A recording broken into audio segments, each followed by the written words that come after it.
He hadn't heard a human voice in years, until the day a scared Apache girl crashed into his world, bleeding and broken. What happened next didn't just change his life. It shook the entire desert to its core.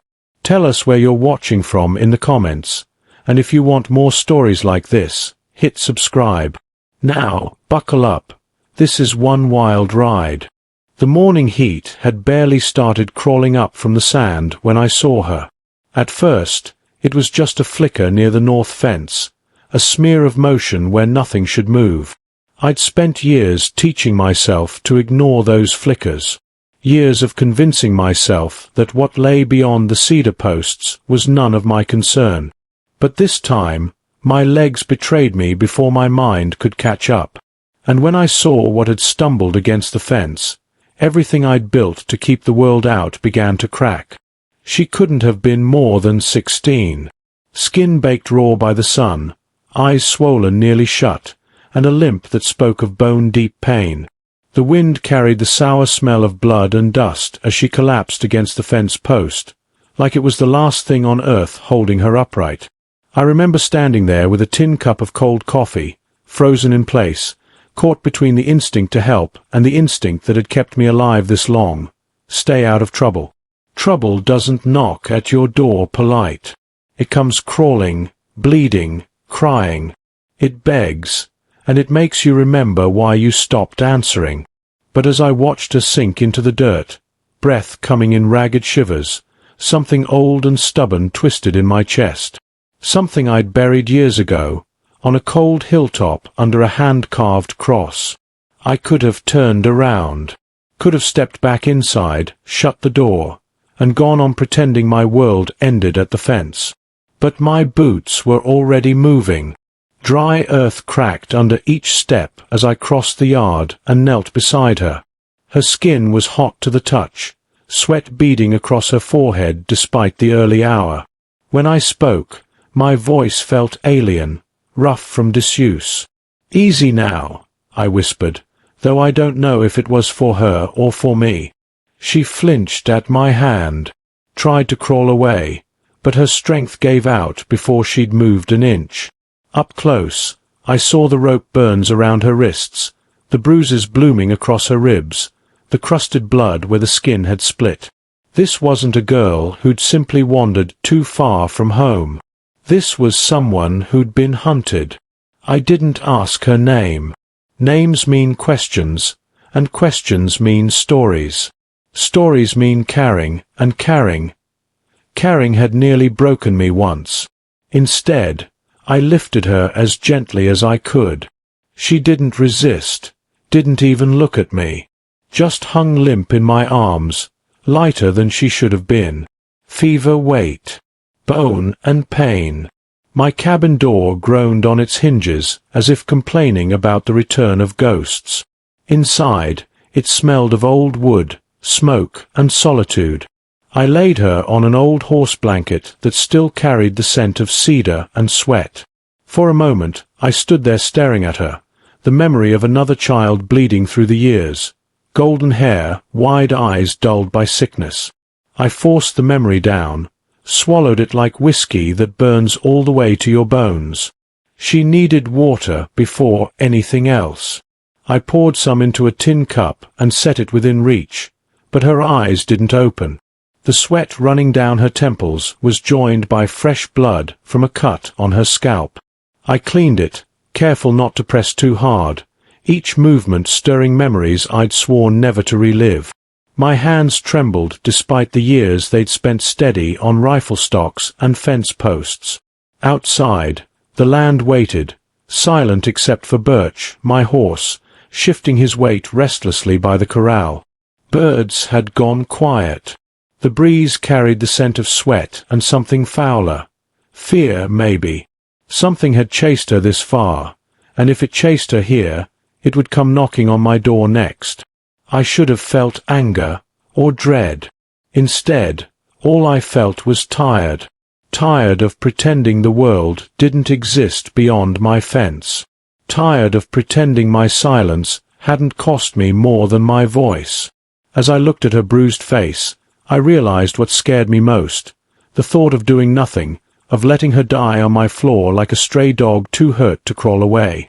I remember stepping back outside, the door shutting behind me with a dull thud. The sky over the southern ridge was empty, but the emptiness itself felt wrong, like a breath held too long. I scanned the horizon, hand resting on the butt of my old revolver, the one I hadn't drawn in nearly a decade. Nothing yet. But my gut told me that nothing wouldn't last. Inside, she stirred once, a soft moan slipping through cracked lips. Her hand twitched toward the cup, then fell back. Even unconscious, her body fought for life. I couldn't help her run, not yet. But I could keep her alive until she could run on her own. I took the rifle down from its hooks above the hearth. The weight felt both familiar and foreign. Steel and wood, oil and sweat. Tools of a man I'd tried to stop being. But trouble didn't care who you'd tried to be. Trouble only cared what you'd do next. By the time the sun had cleared the ridge, her fever had worsened. Her breathing rattled in her chest, each exhale like a coin flipped between life and death. I dampened a cloth, wiped the sweat from her brow, whispered useless reassurances I barely believed myself. Outside, the land seemed to hold its breath with me. And then, in the distance, I saw it, a thread of dust unwinding across the dry earth, thin as a promise but heavy as a threat. Riders, maybe one, maybe two. Too far to know yet, but coming. Always coming. My mouth tasted of copper and old regrets. My hand tightened on the rifle, and for the first time in years, the silence I'd wrapped around myself felt less like safety and more like a grave. I kept my eyes on that drifting ribbon of dust, trying to read its meaning the way old men read storm clouds on the horizon. Every heartbeat felt louder than the wind in my ears. Years ago, I would have saddled Birch and ridden out to meet whatever came. But years ago, I'd still believed I had something worth dying for. Now, I only had this cabin, the fence, and the ghosts I'd failed to bury. Behind me, the girl stirred again, her breathing ragged, her hands clenching into fists that opened just as quick. The fever was burning through her strength, but something inside her refused to give in. Watching her fight like that, half dead and alone, stirred something ugly in me. Guilt. Shame. And under it all, a flicker of that old anger I'd locked away. I forced myself to look away from the ridge and turned back to the cabin. Shadows lay across the floorboards like scars, silent reminders of the years I'd spent trying not to care. The rifle felt heavier with every step, but I carried it back inside, leaning it against the wall where I could reach it quick. The screen door creaked behind me, a sound so familiar it barely registered anymore. But now, even the sound of my own breath felt too loud. The girl's lips were cracked, her brow slick with sweat. I poured another cup of water, lifted her head gently, and held the tin to her mouth. At first, nothing. Then, a swallow so small it might have been my imagination. Her eyelids fluttered, fighting to open. I told myself it didn't matter if she woke, that helping her didn't change anything. But my hands betrayed me again, softer than they'd been in years. Somewhere deep inside, a voice I hadn't heard in a long time whispered that nothing was as simple as it looked. The dust trail drew closer, splitting into two. Two riders, side by side, keeping distance from each other like men used to trouble. Birch stomped a hoof and snorted, ears pinned back. He'd seen them too. The sun caught on something metal at one rider's hip, a rifle maybe, or a pistol. The other's silhouette leaned forward, scanning the ground the way predators do. I thought of closing the door, hiding the girl, pretending again that I hadn't seen a thing. But that lie had died the moment I lifted her off the dirt. My world was small, but it wasn't empty anymore. Her breathing rasped behind me, rough and shallow. She needed a doctor, someone who could do more than cool her fever and hope. But the nearest town was 3 days away, and its doctor was known more for his thirst than his skill. Besides, the men riding toward my fence weren't the kind to let her go easy. I wiped sweat from my brow, felt the tremor in my hand.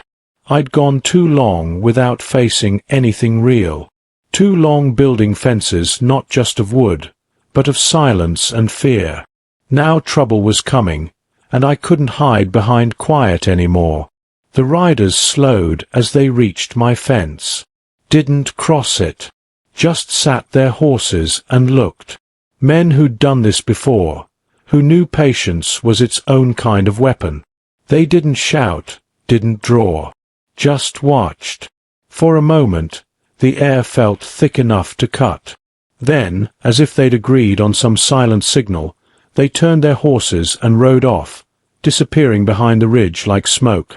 But the dust they left behind hung in the air, stubborn and accusing. They'd be back. Not today, maybe, but soon. And they'd bring more. I stepped back inside. The girl's eyes were half open now, dull brown glazed with pain and fever. She tried to speak, but only a dry rasp came out. I poured another cup, lifted her head again, and this time she drank, slow and shaky. "Easy," I muttered, my voice rusted from years of disuse. "You're safe for now." But even as I said it, I knew it was a lie. Safety was a story people told themselves to sleep at night. She didn't answer, only swallowed and closed her eyes.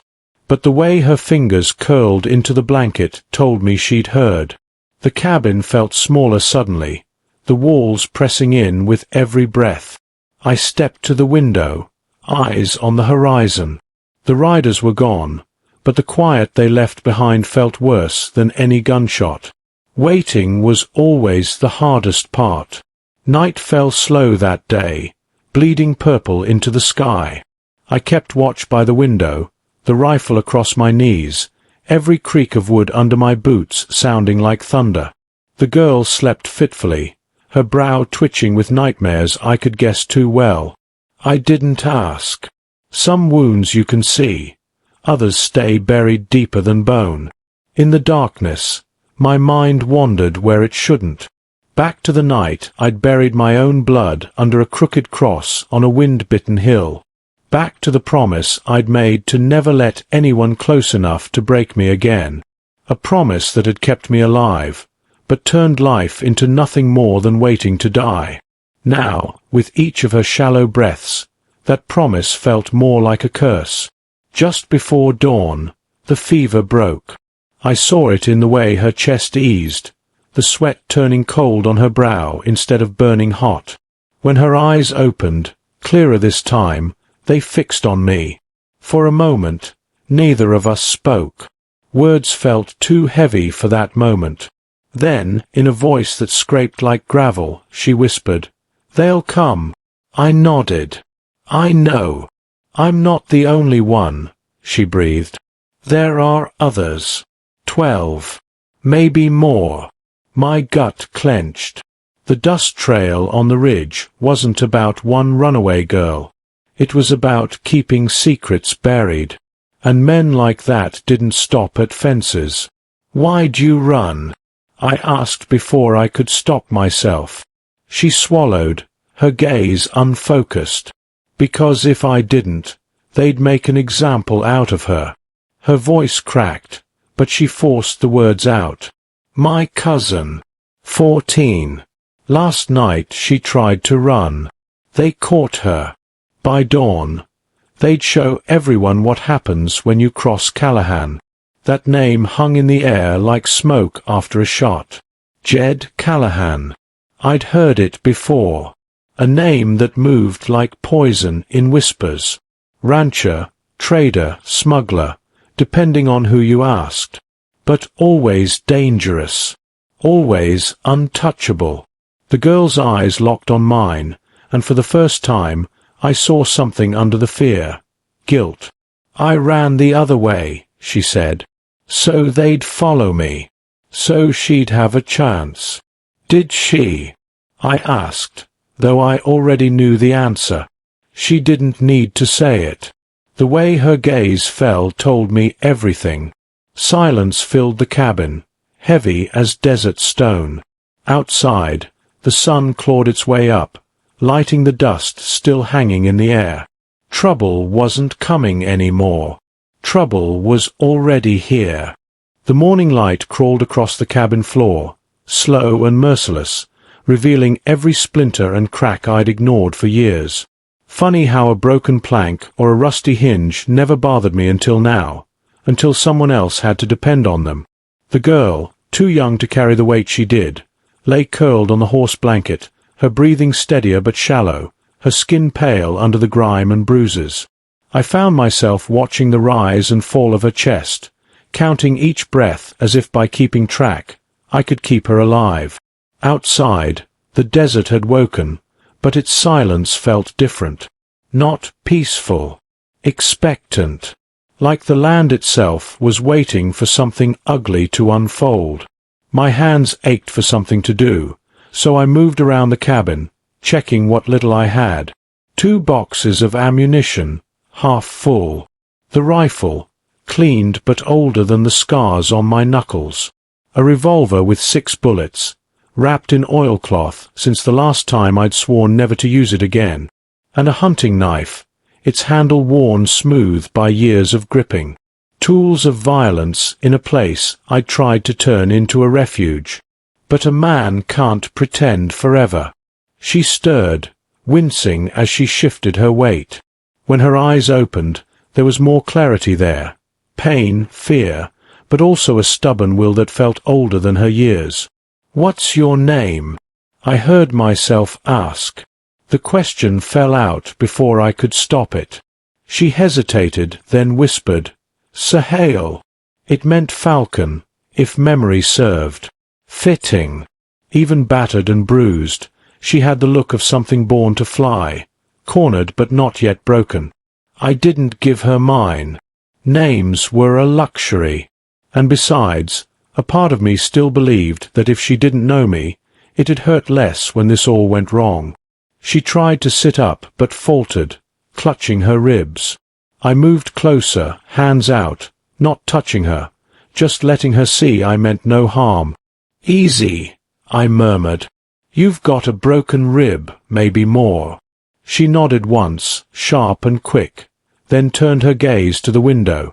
"They'll come back," she rasped. "I know," I said. The words tasted bitter. "They will."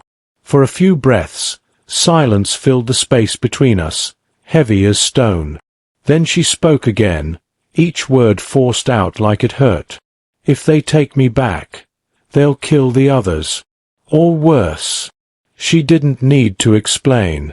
I'd seen enough men like Callahan in my time to know that sometimes death wasn't the worst thing waiting for a person. I remembered nights under cold stars, campfires burning low while men told stories in hushed tones. Stories about mining camps where girls were sold like cattle, or border towns where the sheriff's badge was just a piece of tin bought by whoever had the most to hide.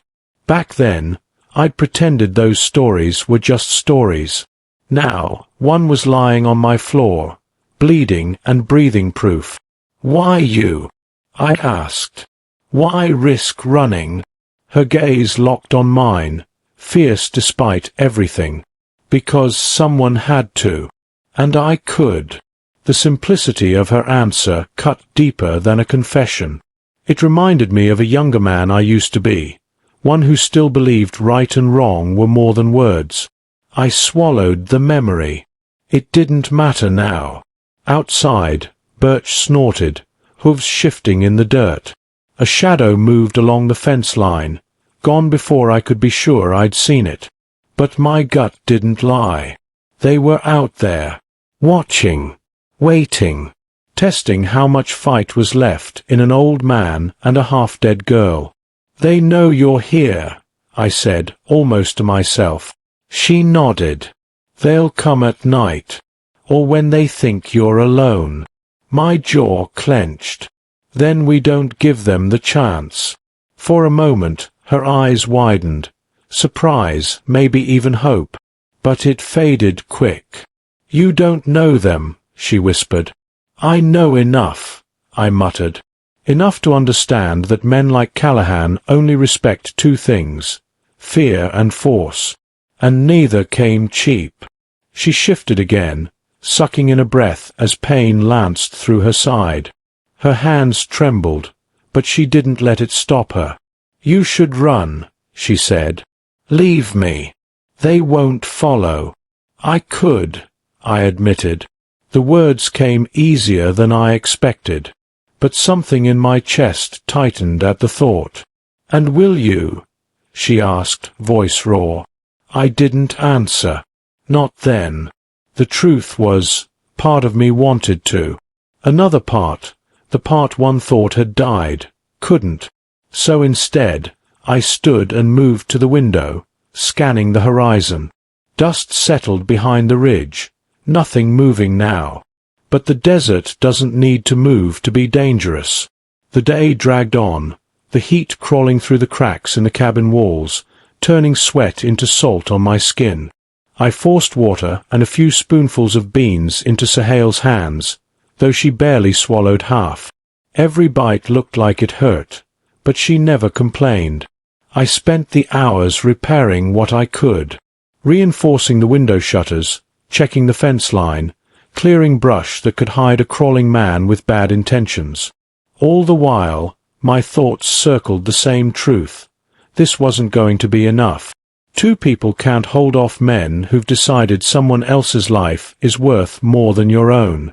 By sundown, I was back on the porch, rifle across my lap. Birch stood tethered nearby, ears twitching at every rustle of sagebrush. The land glowed copper and red under the dying sun, shadows stretching long and thin. Sahail spoke again, voice barely louder than the wind. "They'll hurt you too," she said. "You know that, don't you?" "I know," I said. My voice surprised me, calmer than it had any right to be. "Then why stay?" For a moment, the question hung between us. Why, indeed? What business was it of mine what happened to 12 girls I'd never met? Why should I throw away the years I'd scraped together in peace, hard and bitter though it was? I thought of another set of eyes, fevered and frightened, staring up at me from a bed I'd built with my own hands. Eyes that had closed for good despite every prayer I'd whispered into empty nights. And I realized the answer was simpler than I wanted to admit. "Because I've walked away before," I said, voice low. "And I couldn't save her. Maybe this time, maybe I can save someone." The words tasted of regret, but they felt true. Night fell sharp and sudden. The desert air turned cold, carrying sounds farther than they had any right to go. Every creak of wood sounded like footsteps. Every rustle outside set my heart hammering. Sahail lay quiet, eyes half open, watching the door. Neither of us spoke. There was nothing left to say. The silence of the desert pressed in, thick and merciless. And somewhere beyond the ridge, men waited to see if I'd fight, or fold. Night in the desert isn't quiet the way folks from the city imagine. It's alive in a different language, a low, whispering hum that seeps through your bones. Crickets ticking like old clocks, coyotes calling to something unseen, and the wind threading through brittle sagebrush, carrying secrets it heard 100 miles away. That night, every sound felt sharper, closer, like the desert itself was holding its breath, waiting to see what kind of man I'd turned into after all these years. I sat by the window, rifle across my knees, staring into the dark that pressed up against the glass. A lantern burned low on the table behind me, its flame shivering in the draught that slipped through chinks in the wall. It cast shadows across the cabin floor, long and crooked, bending around old scars in the wood. Shadows that looked too much like memories. Sahail slept, if you could call it that, body curled in on itself, breath shallow and uneven. In the flickering light, the bruises on her face seemed darker, deeper, as though the night itself had reached out to bruise her again. Every so often, her hand twitched, fingers closing around nothing. Once, she murmured something in Apache, too soft for me to catch. I didn't ask. Some ghosts are meant to stay between a person and the dark. I found my mind wandering places I'd tried to bar shut. Back to the hill where Emmy lay buried under a crooked wooden cross, the wind tugging at her hair even after the coughing stopped. Back to the nights I'd sat just like this, waiting for a fever to break, praying to a God I wasn't sure listened anymore. The same helpless weight pressed on my chest now, only heavier, because this time I'd chosen it. Outside, Bert shifted, hooves scuffing the packed dirt. His ears pricked forward, then back, then forward again. I leaned forward, breath held, listening harder than I had in years. Somewhere beyond the fence, I thought I caught the faint scrape of metal on stone, the snap of a twig too crisp for the breeze to claim. They were out there, close enough to hear the cabin breathe. The instinct to speak rose in my throat, but I swallowed it. Words wouldn't save us now. Action might. Or might not. But sitting and doing nothing? That was a choice too, and it never ended well. My eyes traced the rifle in my lap. I'd carried it through dust storms and winters cold enough to freeze breath mid-air.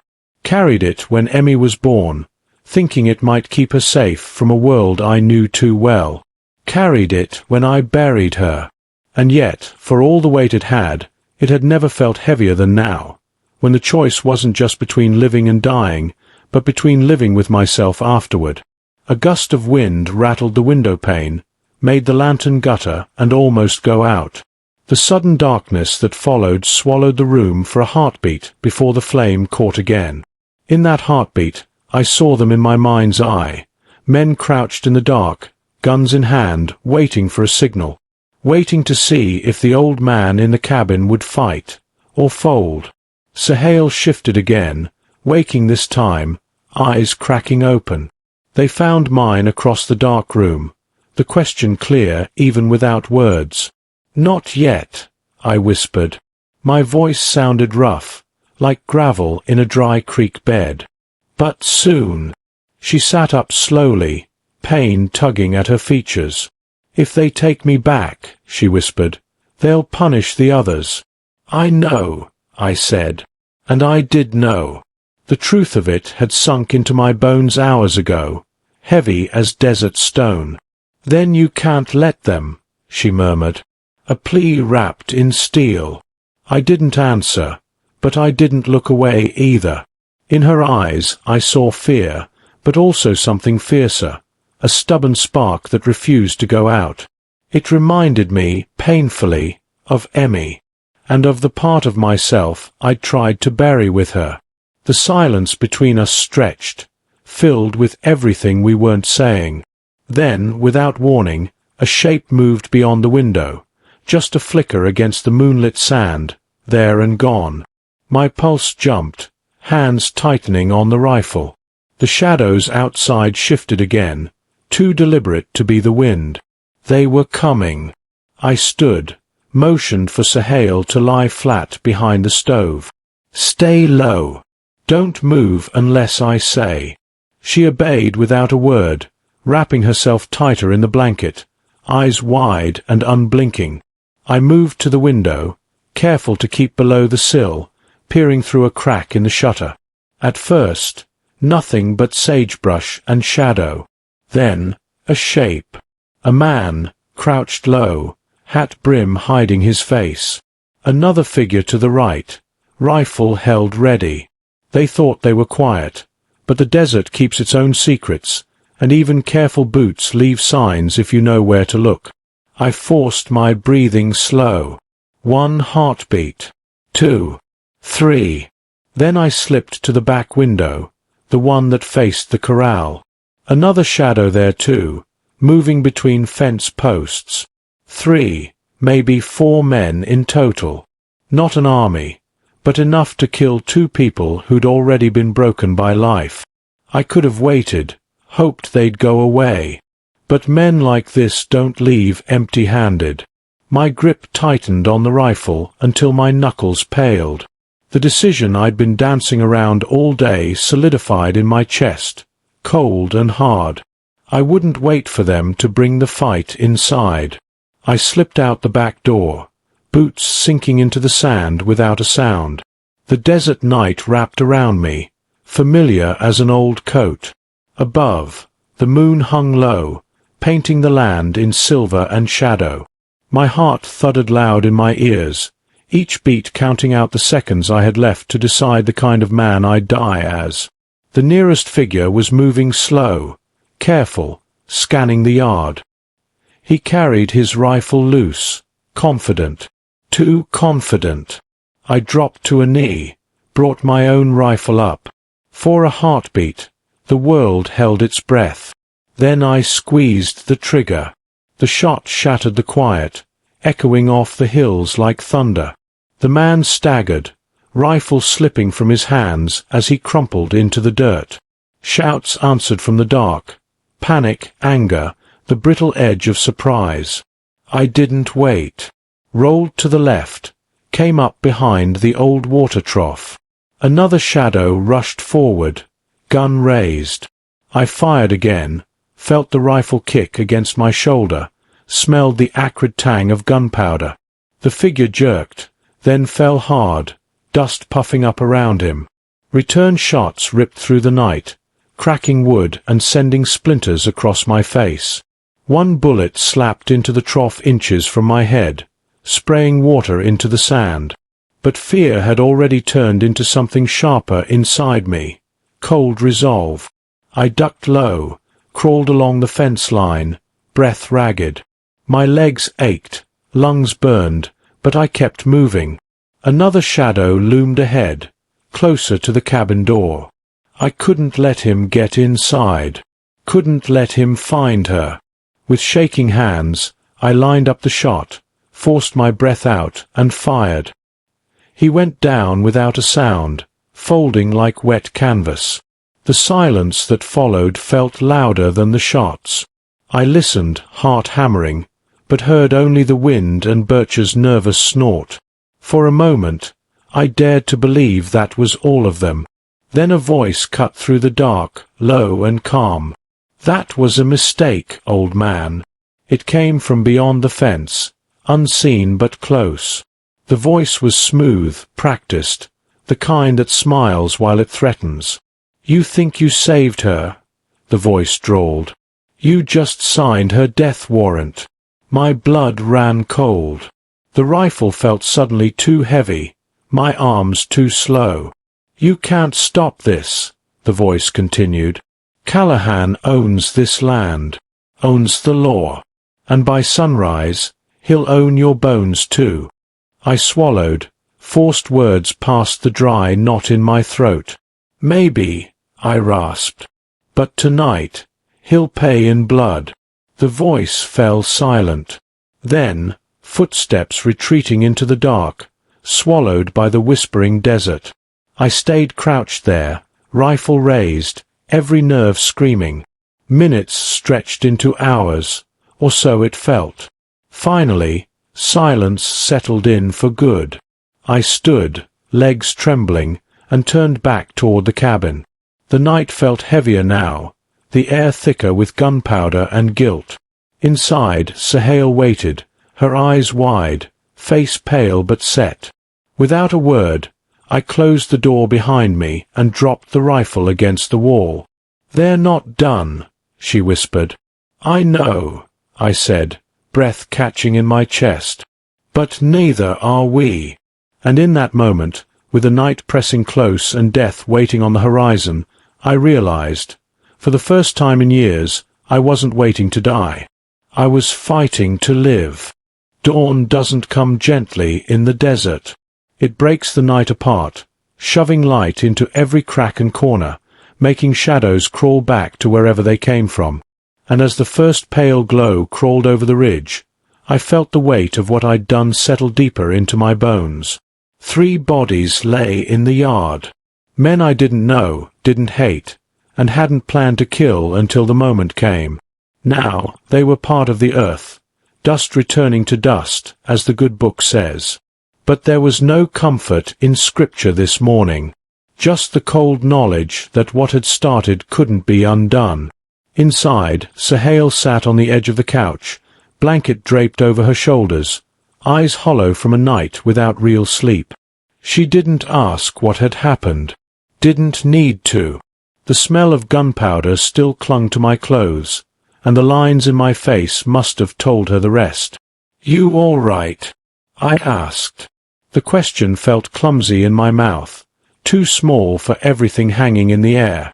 She nodded once, but her gaze drifted past me to the window, to the still shapes on the ground beyond the fence. Her lips parted like she might speak, but the words never came. I set my rifle against the wall and poured water into a tin cup, passing it to her. Her fingers trembled as she took it, but she didn't spill a drop. Small mercies. For a while, we didn't speak. The desert woke up around us, cicadas starting their endless song, wind stirring dust devils across the yard. But inside, silence stretched thick between us, broken only by the scrape of metal on wood as I checked ammunition and cleaned the rifle. "You didn't have to do it," she said finally, voice hoarse. "I know," I replied. "Why did you?" I paused, cloth frozen against the barrel. "Because once you start running, it never stops. And I got tired of running a long time ago." She didn't answer, but the set of her shoulders shifted, less rigid, like something unspoken had settled between us. I finished cleaning the rifle, each movement automatic, born from years of habit. Funny how hands remember what the heart tries to forget. Outside, the sun climbed higher, burning off the last of the night's chill. The bodies in the yard would bring flies soon, and worse, questions. I couldn't bury them, not yet. Couldn't risk turning my back on the horizon, even for a minute. Instead, I dragged them behind the barn, out of sight from the road. The work was slow, my breath burning in my chest, old wounds aching with each pull. But sweat and pain are honest things. They don't lie. When I returned to the cabin, Sahel was standing by the window, staring at the ridge. Her eyes were hard now, focused. "They'll send more," she said. "Callahan won't stop until he gets me back." "I know," I said. The truth of it felt heavy on my tongue. "And if he can't get you back alive, he'll make sure nobody else can tell what I know." Her words landed flat, without fear, just fact. "What exactly do you know?" I asked, voice low. Her gaze flicked to mine. "Enough to burn him down. Names. Places. The ledger." "Ledger." She nodded. "A book. Hidden in the guardhouse. Lists every girl, every price paid, every sheriff or deputy who took a bribe. If it got out, it wouldn't just ruin Callahan. It'd ruin half the county." My stomach turned. "And you saw it?" "I helped keep it," she admitted. "Couldn't read it all, but I knew enough. Enough to get me killed. And enough to save the others?" I pressed. A shadow crossed her face. If someone had the strength to do what needs doing. Silence settled again. But this time, it wasn't empty. It was the silence of two people looking the same fear in the eye. Outside, Birch nickered, restless. His ears swiveled toward the south ridge, where dust had started to rise, thin as smoke, but growing. "They're coming," she whispered. "I see it," I murmured. My hand dropped to the revolver on my hip. 6 bullets, each one a promise I hoped not to keep. Sahel turned to me, voice low but steady. "We can't stay. By nightfall, there'll be too many." "I know," I said again. The words tasted bitter. This cabin had been my exile, my penance, my tomb. And now I had to leave it behind. Where would we go? I asked, though part of me already knew the answer. To the ravine, she said, where the others are kept. You'd go back? I asked, surprised at my own voice. To get them out, she replied, simple as breathing. I won't leave them to die. My chest tightened. The madness of it. 2 people against Callahan's men, his walls, his guns. And yet, the thought took root. Refused to die. We wouldn't make it far, I warned. Then we make it loud, she countered. Burn it down if we have to. Her words struck something raw inside me. Emmy's face flickered in my mind, fevered, frightened, slipping away. All the things I hadn't done, the roads I hadn't walked. And now, a chance to do more than bury ghosts. I've got old dynamite, I found myself saying, from the claim I never worked. Sahail's eyes widened, not with fear, but with hope. It could bring the fence down. It could bring half the canyon down, I corrected. But it might be enough. She stepped closer, the blanket slipping from her shoulders, revealing fresh bruises and the red welts of rope. I don't care, she said, as long as it gives them a chance. I met her gaze, saw the steel there, forged by pain and fire, and I knew this girl wasn't just running. She was fighting. I'll help you, I said, but you need to rest first. You won't make it another mile like this. She hesitated, then nodded, sinking back onto the couch. The weight of decision hung between us, terrifying, but real. I gathered what little I could. The revolver, the rifle, 2 boxes of cartridges, a coil of rope, the dynamite sticks wrapped in oilcloth, dry but dangerous, and the medallion I'd found in the dirt, hers, now back around her neck. As the sun climbed, I worked, sharpening knives, filling canteens, patching the torn saddlebag. Every task felt heavier than it should, my hands clumsy with the knowledge of what lay ahead. When I paused, I caught Sahail watching me, not with doubt, but with something close to trust, a thing I hadn't earned, but might yet. By midday, the dust on the ridge had settled, but it hadn't vanished. They were still there, gathering, waiting for orders. The quiet before the hunt. Sahail stood, legs shaky but set. When do we go? She asked. Tonight, I said. Under moonlight. They'll expect us to run east, toward Dustwater. But we'll head south, through Dead Man's Washington. She didn't flinch, just nodded. And after that? After that, I said, we burn his world down. The words surprised me, not because I'd said them, but because they felt true. Night would come soon, and with it blood, fire, and the chance, slim as a coyote's rib, to set 12 souls free. And for the first time in years, I found myself praying, not for mercy, for strength. The desert feels different at dusk. It's like standing at the edge of a breath held too long. Colors bleed into each other, reds, purples, and the cold bruise of coming night. As the last of the sun sank behind the ridge, I checked my rifle one final time, thumb brushing the scar on the stock. A memory I never asked for, carved by loss and anger. Sahail moved quietly behind me, gathering what little she owned, a strip of dried meat, a tin cup, and the carved medallion now hanging against her chest. She winced as she bent to pick up the blanket. Her bruises were worse than I'd thought, old and fresh pain layered like tree rings. I didn't offer to help. Sometimes kindness feels like pity, and pity can weigh more than iron. Instead, I checked the saddlebags, making sure the dynamite sticks were wrapped tight in oilcloth and packed away from anything that might spark.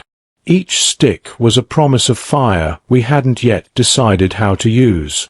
Outside, Birch stomped and tossed his head, sensing what was coming. Animals know these things before men do. The scent of fear, the shape of coming violence. I ran a hand down his neck, feeling the twitch of muscle under sweat-damp hide. "Steady, old boy," I murmured. "Long night ahead." The plan was simple enough to sound foolish. Ride south through Dead Man's Wash, a canyon so narrow and twisted even daylight struggled to find the ground. If we made it through, we'd come out near Whispering Ravine, where Callahan kept his prisoners. Then came the hard part, getting 12 girls past guards and guns before dawn lit us up like targets. Part of me hoped it would fail. Not because I wanted those girls to stay caged, but because failure meant we'd be dead before we saw it fall apart. Success meant living with what we'd have to do to make it happen.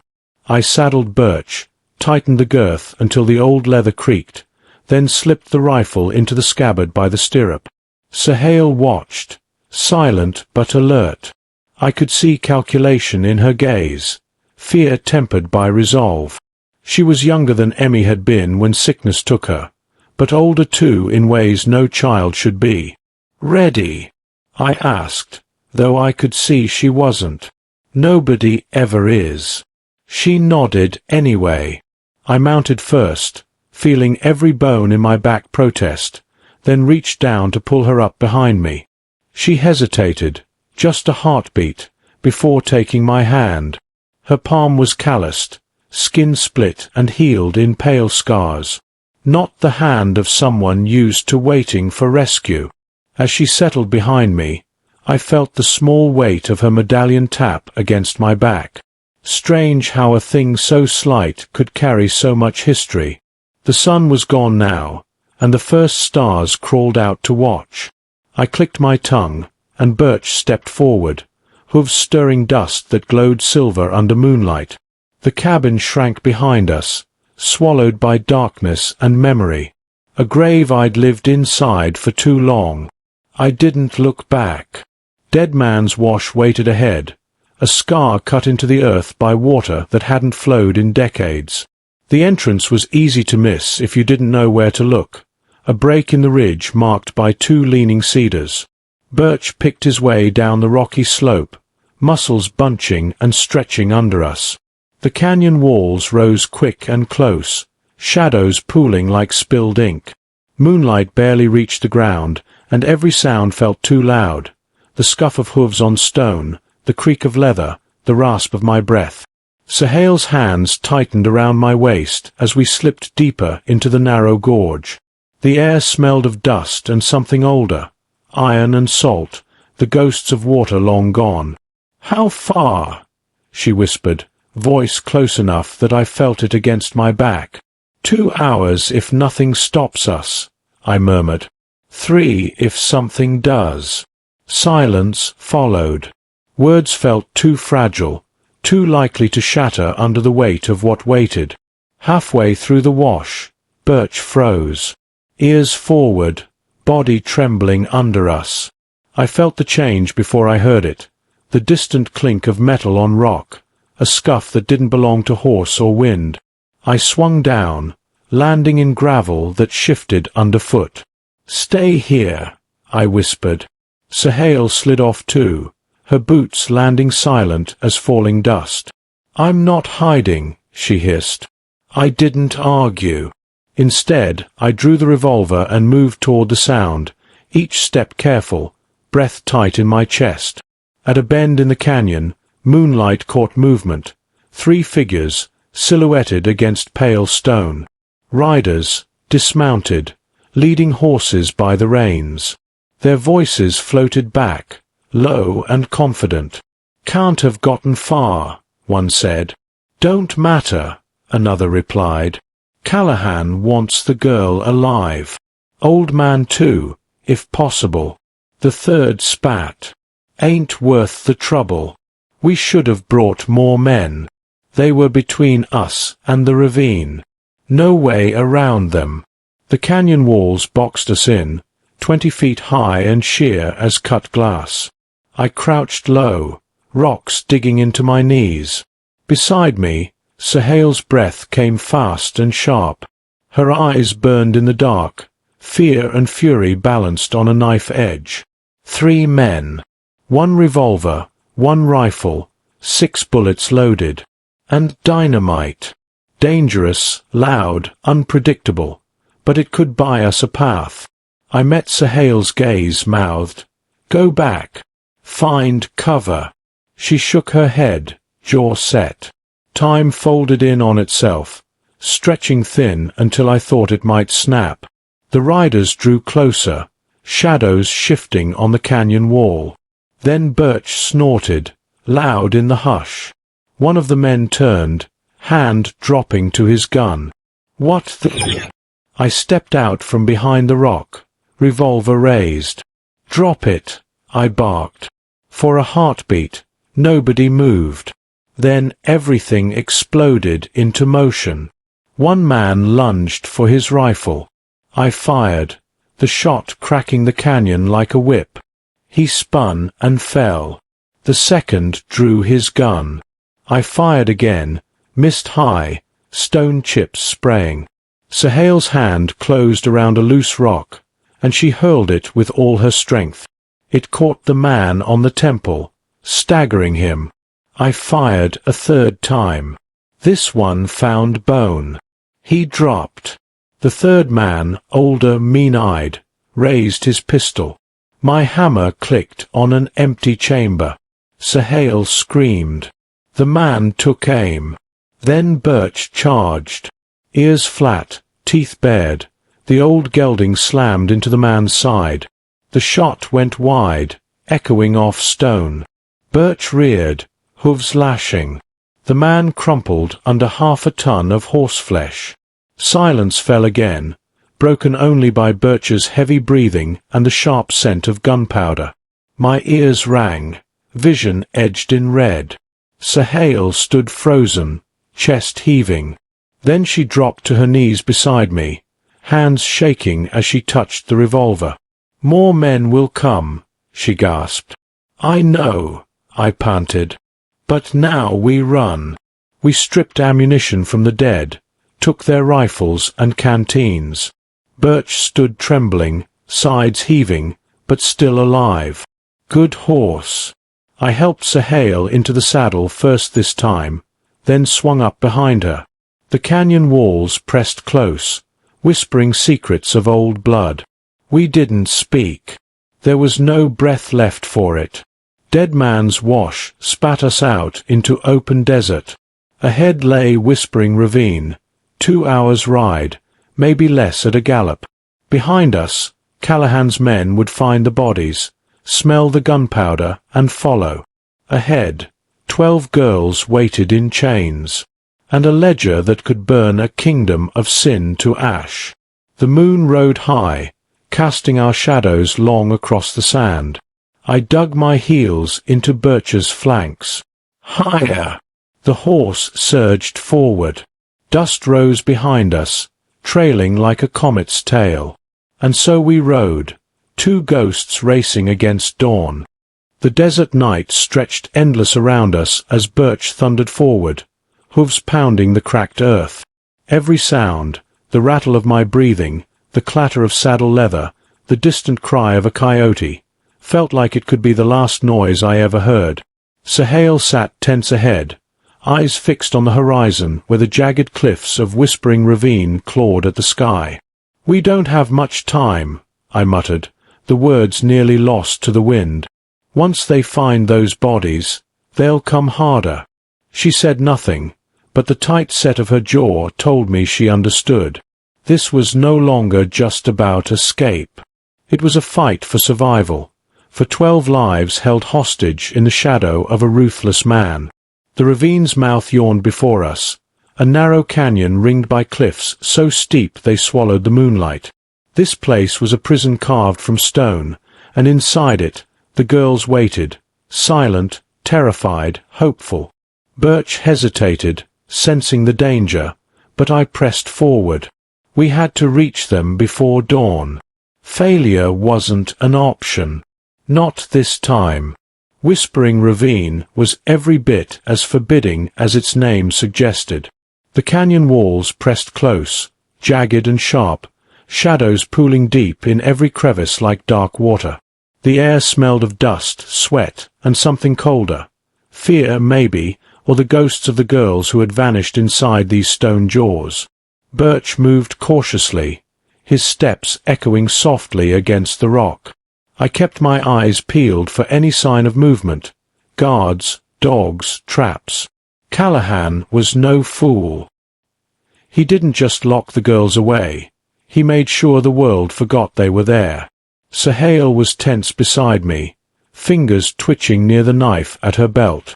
I could feel the weight of her gaze on the far side of the ravine, where a cluster of small buildings crouched against the cliff like wounded birds.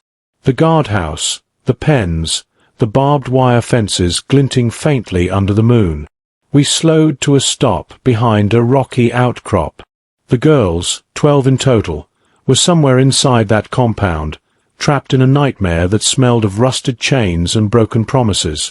I crouched low, unwrapping the dynamite from the saddlebag. The sticks looked innocent enough, but I knew the fury they could unleash. I showed one to Sahel. Her eyes caught fire. "This'll bring down the gate," I whispered. "Maybe more. We'll need that distraction." She nodded once, firm. We settled on a plan. I'd set the charges while she slipped inside to find the girls and get them ready. If things went wrong, and they would, we'd meet back here and run like hell. I slid down from Birch, feeling the cool bite of rock against my palms. The night was unnaturally quiet, like the canyon itself was holding its breath. I moved toward the fence, keeping low, counting the patrols, memorizing their routes. The first guard was a silhouette by the gate, cigarette glowing red like a warning light. I ducked behind a boulder, heart hammering. I set the dynamite carefully along the fence posts, wiring the detonator with hands steady despite the cold twist of dread in my gut. One misstep, one careless sound, and it'd all be over before it started. Behind me, Sahel disappeared into the shadows, slipping past guards like a ghost born of the desert. Minutes stretched, heavy as lead. I heard a faint clatter, the sound of metal sliding, locks turning. Then, from deeper in the compound, a soft murmur, whispers and stifled sobs. My throat tightened. Then, the explosion ripped through the night. Fire bloomed along the fence line, tearing wood and wire into shreds. The guards shouted, scrambling toward the breach. Horses neighed and stamped, hooves pounding in panic. I grabbed my rifle and fired 3 shots to the west, drawing attention away from where Sahel would be moving. The compound erupted into chaos. Guns cracked, dogs barked, and the screaming of terrified girls pierced the night. I didn't wait. Slipping past the smoking fence, I found Sahel pulling 2 young girls toward the shadows, faces streaked with tears and dirt. "Go!" I hissed. She nodded, her voice hard. "Get them to Birch." We herded the girls through the darkness, hearts pounding in unison with the gunfire behind us. The night became a blur of running, hiding, and the heavy weight of chains we tried to break. Some locks were rusted shut, some girls too weak to run. But we moved fast, desperate. 12 girls, 12 chances.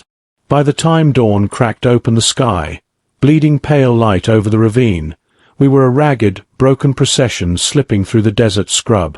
Behind us, the compound burned. Callahan's empire, one brittle thread at a time. Dawn broke over the desert like a slow wound, pale and bleeding light that stretched across the horizon. The fire behind us still smouldered, a bitter promise that what we'd done wouldn't go unanswered.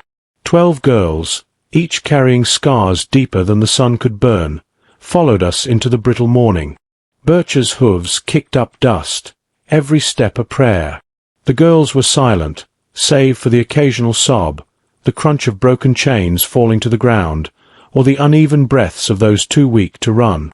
I rode ahead, eyes scanning the distant ridges. The men would be coming, tracking us, sure and merciless. Sahel rode close behind, her face drawn but fierce. I could see the weight of what she carried in those eyes.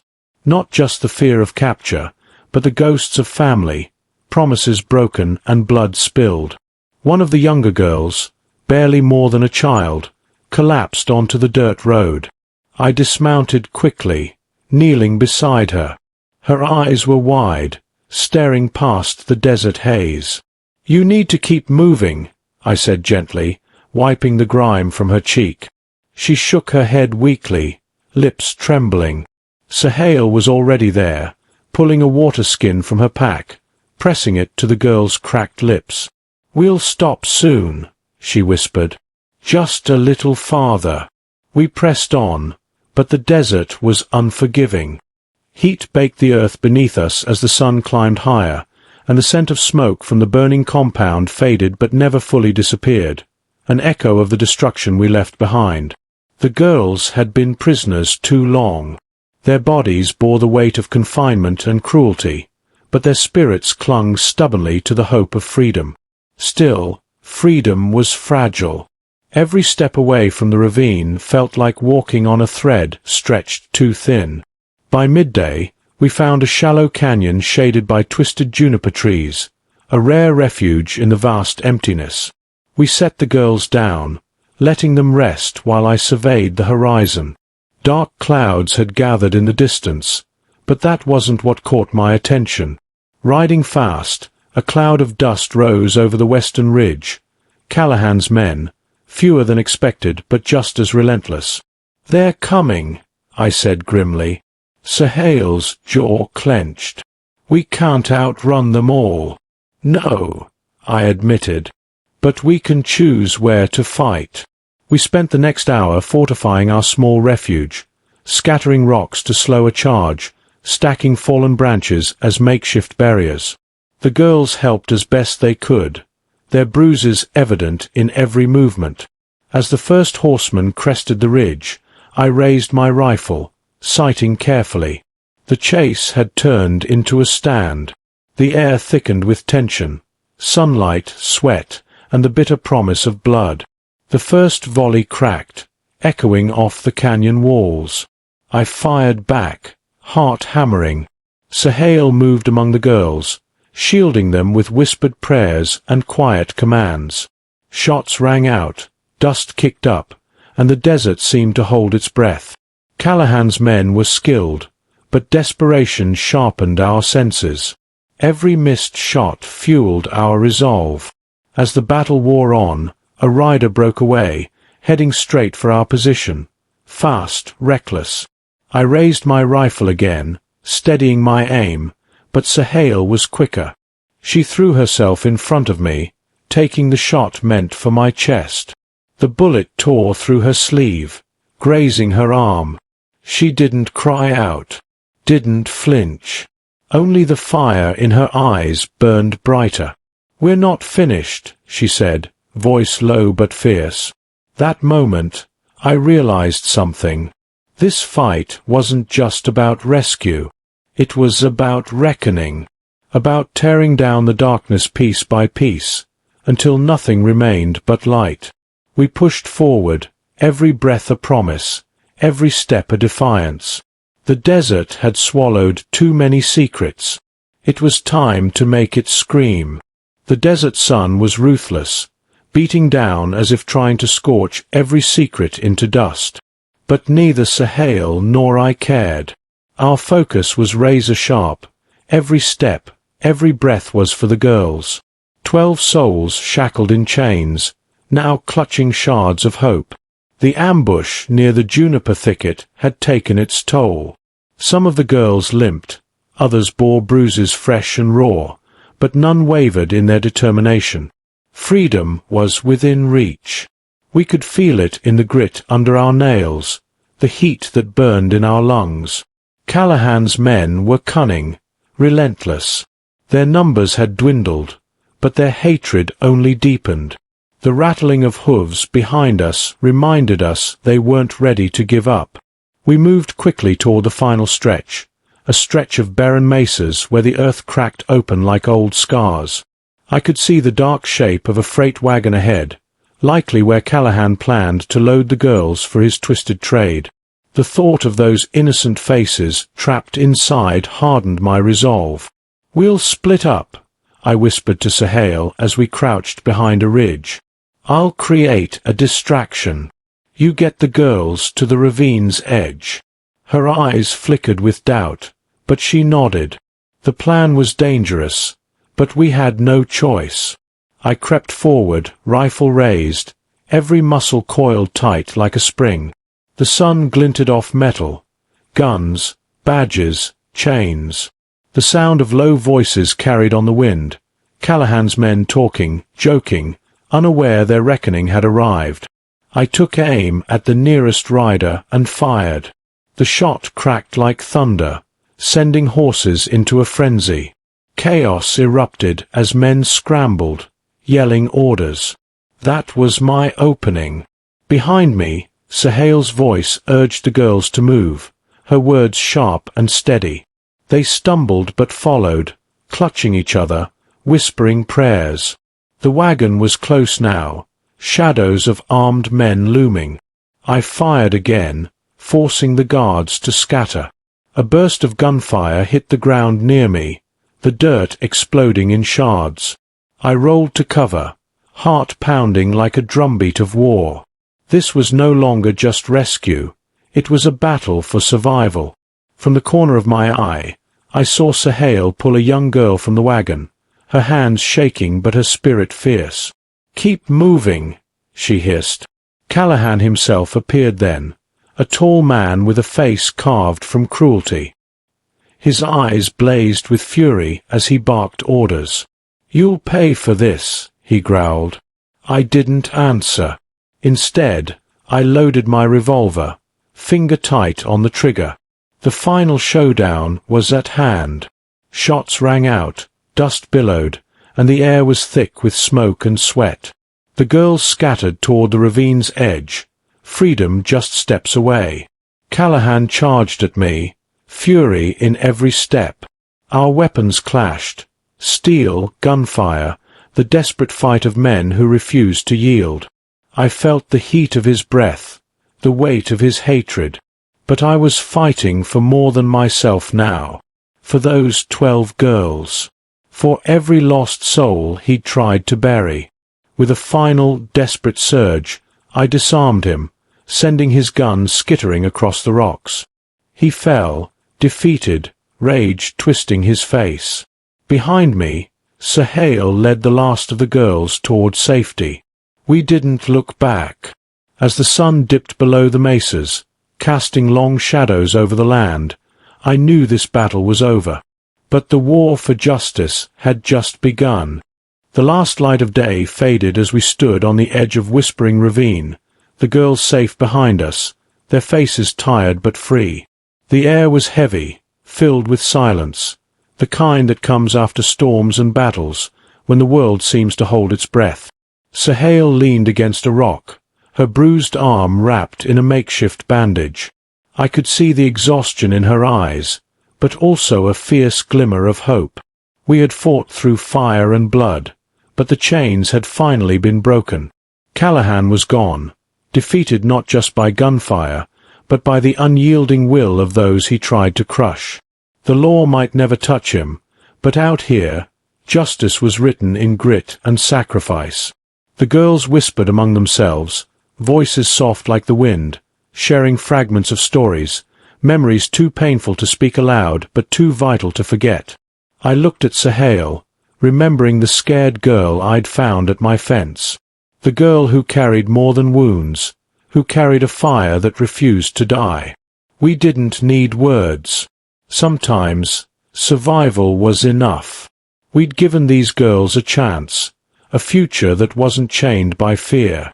The desert stretched vast and endless before us, a land both cruel and beautiful, just like life itself. As night fell, I lit a small fire and watched the flames dance, thinking of what lay ahead. Freedom wasn't just an escape. It was a fight. And we had won. If you were in his shoes, would you have fought the same fight? Let us know your thoughts in the comments below, and don't forget to like the video. Explore the other videos on your screen for more stories that will keep you hooked.